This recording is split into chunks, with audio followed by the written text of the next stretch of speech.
All right, welcome to our third portion of our student notes here for Unit 6. Today we're talking about the Punnett square, one of the greatest tools that a geneticist have. Hopefully you've heard about Punnett squares before. If not, then we're going to get a little brief introduction here. But if you have, then this will be a great refresher. Into the next week, into the rest of this unit, we're really going to be using Punnett squares to make predictions. Okay, because that's what they are used for. This is a wonderful tool, but we can make predictions about possible genotypes. Remember, genotype is what's written on the genes in offspring. So anyway, let's just start with our notes. This should finish up your notes for this unit as well. You'll use it to take a little quiz and also be a great thing to refer back to when we start really getting in depth with Punnett squares. Punnett squares illustrate genetic crosses. This down here in the corner is a perfect example of a Punnett square. It's just a 2x2 square, and you can see that there's writing on the outside and there's writing on the inside. And the whole point of a Punnett square is to predict possible genotypes of offspring. Okay, so we're going to cross two parents, a mom and a dad, and then we see what are the possible outcomes that the kids are going to have. Are they going to have a trait? Will they have the genes passed on from mom and dad? Is there a possibility for them to have a certain trait like mom or dad? So let's talk about the Punnett square real quick. On the outside of the Punnett square, we find the parent alleles. Okay, mom or dad can be up top or on the side here. Does not matter which one's which. We just put one, parent 1 here, and parent 2 here. Notice that you don't write the two alleles together like you see here. You write one allele over one column and one over column 2 there. Same thing on the side. Parent 2, doesn't matter, mom or dad. One allele on row 1 and one allele on row 2. So parents on the outside. And the boxes are going to show the genotypes of the offspring, the possible genotypes. And the way that it's going to work, as you'll see, and hopefully y'all will get this very quickly, we will bring down the allele from parent 1 and bring over this allele from parent 2. So that gives us this box, which shows a possible genotype for an offspring as dominant, okay, or homozygous dominant. Hopefully that you know already. So that's one. We would bring down this allele, okay, and bring over. This is how we fill in the box. This is how we figure out the possible genotypes of offspring. Here we'd have a heterozygous genotype. We don't know what these traits that we're talking about are right here. This is just an example. But it's heterozygous, meaning two different ones, right? A dominant and a recessive. We bring down, we bring over. Same thing as here, right? We can see, even though they got the dominant from parent 1 here and they got the dominant from parent 2 here, it doesn't matter. This is the same genotype. This would be the same genes, or the same gene in the offspring. We bring down in row 2, column 2, and bring over in row 2, and that gives us our fourth and final box. And we can see in this example, it's homozygous recessive, two recessive traits. So what we're coming up with is a ratio. I'm not great at math, but even I can figure out what's a percentage out of 100 when there's 4 boxes, right? So if the question was, of the possible genotypes, what percentage out of 100 would be homozygous dominant? I can go 1 out of 4. That's a quarter. That's 25%, right? What percentage is a heterozygous? That means they're one dominant, one recessive, one big, one little. 1, 2 out of 4. 2 out of 4 is half. So that's 50%, 50% chance that they have a heterozygous genotype. And then homozygous recessive down here, 1 out of 4 boxes, right? 1 out of 4 possibilities. That's 25% again.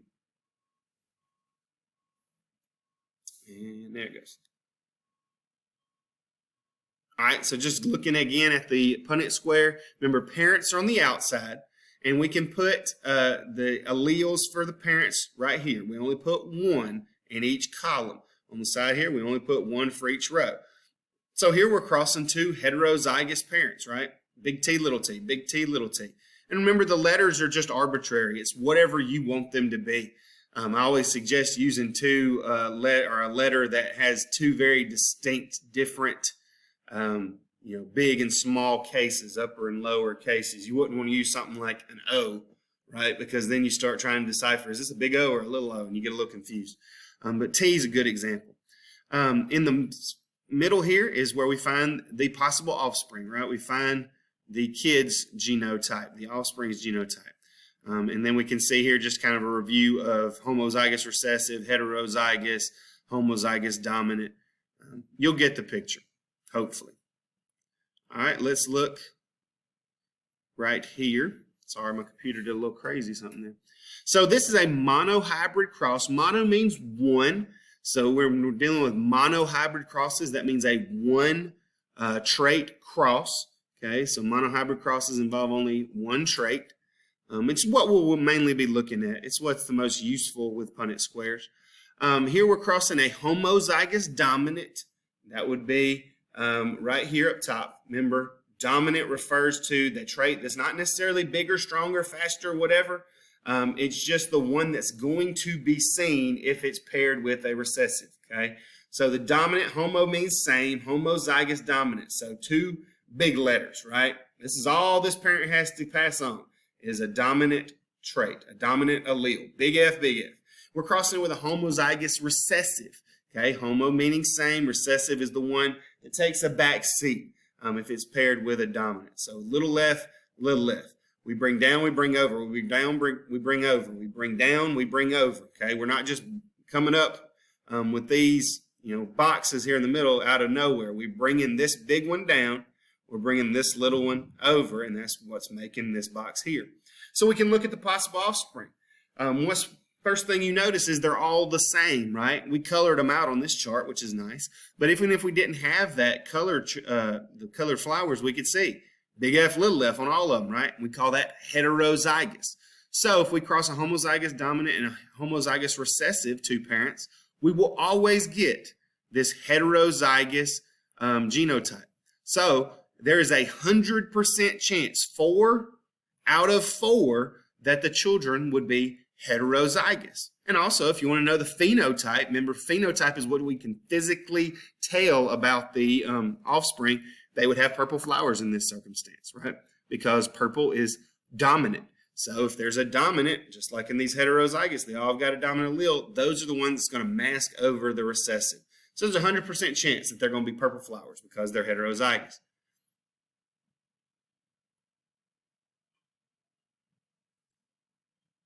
And that's just an extra slide that tells you that 100% genotypic ratio, 100% heterozygous phenotypic, meaning the phenotype, 100% purple in this regard. All right, let's see what happens when we cross two heterozygous. So two parents, in this circumstance, they're purple flowers because purple is dominant, but the parents themselves are a heterozygous allele set or a heterozygous genotype. So big F, little f, you can see it right here.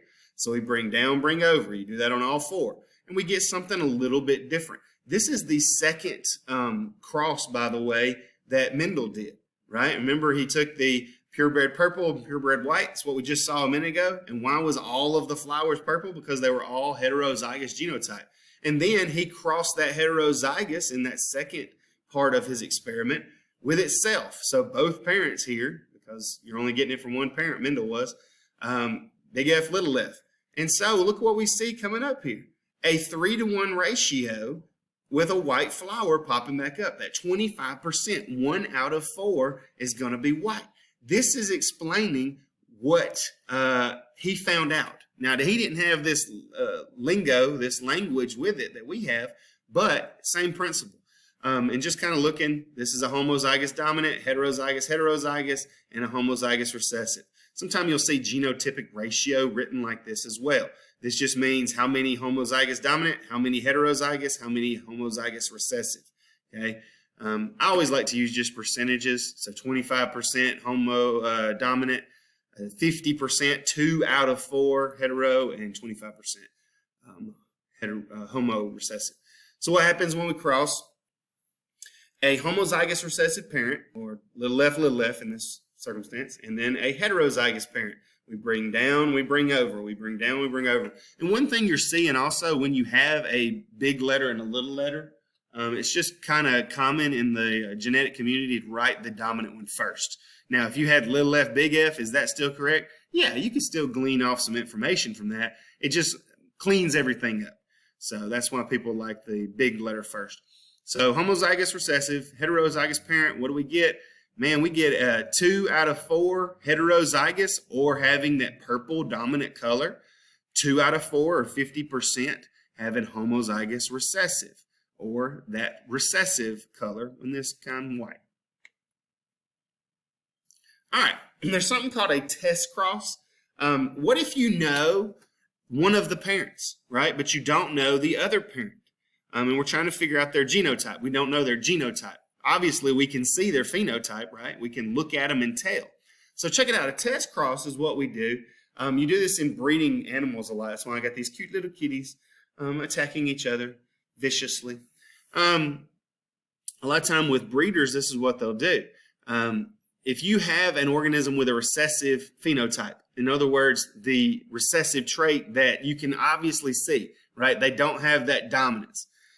You can cross it with another parent, another organism that has that dominant. And what are you trying to figure out? You're trying to figure out, is that dominant traded organism homozygous dominant, or is it heterozygous? Is it a purebred, right? Is it only going to be able to pass on that dominant trait, or is there a possibility it's going to pass on that recessive trait? And depending on what that trait is, sometimes it can be fur color or tail length or face shape when it comes to animals.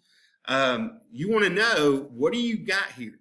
Is this mom or dad a dominant, homozygous dominant, because it might make them better? You can guarantee, I'm going to breed this with whatever, another, parent, and we're definitely going to get that trait. So it's a test cross. It's kind of working backwards. And when you get into it, it gets kind of fun.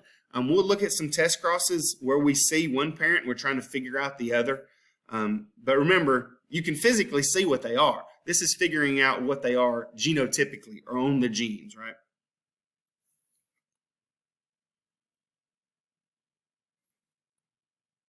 Computer's a little delayed. Oh, no. All right. We talked about monohybrid crosses. That's mainly what we're going to be working with. We might have time to take a little glance at dihybrid. Di means 2 when you see that prefix, so this involves 2 traits. Mendel also, he did, the work we've looked at so far is monohybrid, but he also did some dihybrid crosses, wondering if traits would always come in together. Would they pass on to the offspring together, or would they be independent of each other? And he found out they are independent of each other.